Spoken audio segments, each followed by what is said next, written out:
Today we're going to talk about monthly PMI on conventional loans. Going to dive into all the details there and even tell you how to get rid of it. Stick around, I'll be right back.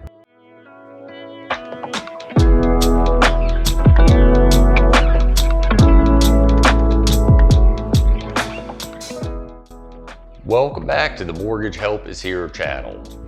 As I talked about in the last video, we're going to be working on a three-part video series all about PMI or private mortgage insurance on conventional loans. This particular video will be all about monthly PMI. Exciting stuff, I know. Now, of course, before we get into all the details here and the nitty-gritty of the monthly PMI, hit that subscribe button for me, please. Crush that like button and hit that little bell as well. That'll help you get notifications on the new videos coming forward, primarily part 2 and 3 of this series here. Now, we're gonna go over the options on how you can pay that, and today we're gonna focus on monthly PMI. This is where it's built into your monthly payment, and at a certain point in time on this conventional loan, you can have it removed, and we're gonna get into the details of that as well. First off, what is it? PMI is an insurance that's required on conventional loans when the buyer puts less than 20% down. Now, the insurance protects the investor of the mortgage, not the client. They just get the benefit of paying the premium there. Now, who provides the PMI? You know, where do we get our prices from and our rates from for this PMI? PMI is actually provided by individual companies out there. There's great providers such as Genworth, National PMI, Arch PMI. You know, these companies provide the PMI and create a competitive market for the buyer. So this helps the clients to keep the PMI cost a bit lower. So basically there's a handful of private companies out there. As the loan officer, we shop it around through all of those PMI providers to find you the best rate and get you the lowest payment on that PMI. Now, let's take a look at the scenario. This loan scenario that we're looking at here is the scenario we're going to use for part 2 and part 3 as well. We want to use a consistent loan scenario to use as our example through all scenarios here. The reason for that is your private mortgage insurance is risk-based pricing. That means the higher your credit score, the less you're gonna pay in PMI. The more you put down, the less you're gonna pay in PMI. Now, if you have a lower credit score on the conventional range and you're putting 5% down, you may expect to pay a little bit more there. And this scenario across the board for all parts of this series are gonna be based on the exact same credit score, the exact same debt to income ratio, the exact same down payment on the loan amount, keeping everything consistent so we're truly comparing apples to apples. Now, looking at the loan scenario here, you see that we have a sales price of $300,000. They're putting 10% down, so a down payment of $30,000, and that's gonna leave them in the position where they do require PMI. Let's take a look at the payment sample breakdown, because obviously monthly PMI is going to hit you in the monthly payment. That's where you're going to see it there.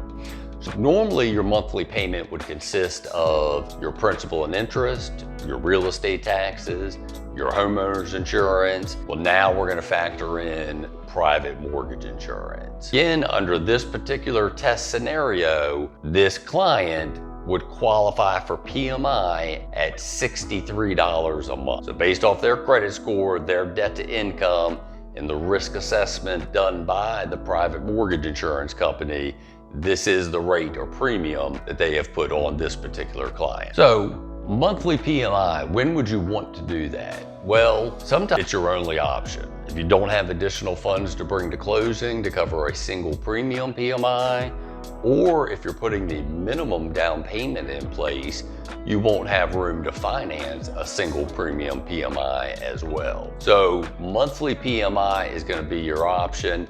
And then there's always that wonderful lender paid PMI, and we'll cover that in part 3 of our series. All right, so again, how long do we have to pay this $63 a month in our payment, right? It's not doing you any good. We want to get rid of this as quickly as possible. So there's a few ways that you can get rid of your monthly PMI. And again, in this case, it's an extra $63 a month. and it's more of a nuisance than anything because, again, we're not necessarily getting anything out of it as the consumer. Now, I say that, but if PMI did not exist, we'd all be putting 20% down. PMI is a good tool, and we're definitely glad it's available. Again, let's talk about how do we get rid of it. So one option is pay your loan down to 20% equity. There's two ways that we could talk about that. One is calculate the 20% equity based off your initial purchase price.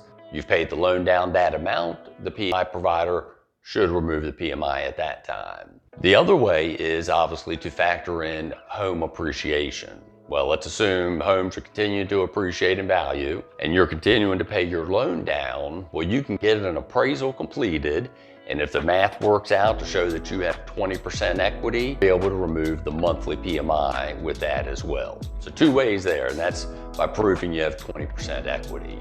Another way is to refinance out of it. Now, as a homeowner, there is government protection for you as well through the CFPB. And this is going to be what we call the Homeowners Protection Act, HPA. Check that out and give you all types of great rules on how long these servicers can provide or can keep the monthly PMI in place there for you. So definitely good information on that. Now, I will include the formula as well on how to calculate monthly PMI, but keep in mind it is risk-based pricing, so the amount of the coverage that the PMI offers depends on credit score, debt-to-income ratio, the down payment. So again, somebody putting 5% down versus somebody putting 15% down, the 15% down is going to pay a lot less in PMI because they're closer to that 20% equity. All right, that's it about monthly PMI. It's pretty short and sweet, right? Built into the monthly payment on conventional loans, once you build up that 20% equity, either based off the original sales price of the home or fair market value determined by an appraiser, then you can have that PMI removed from the monthly payment.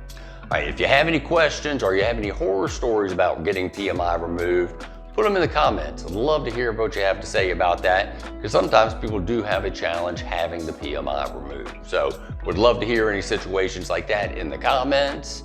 While you're at it, you might as well hit that subscribe button one more time. Let's make sure you don't miss part 2 and 3 coming out on this series. Part 2 will consist of single premium PMI, financed and paid at closing. Just like it sounds, paid in a one lump sum versus it being paid into the monthly payment.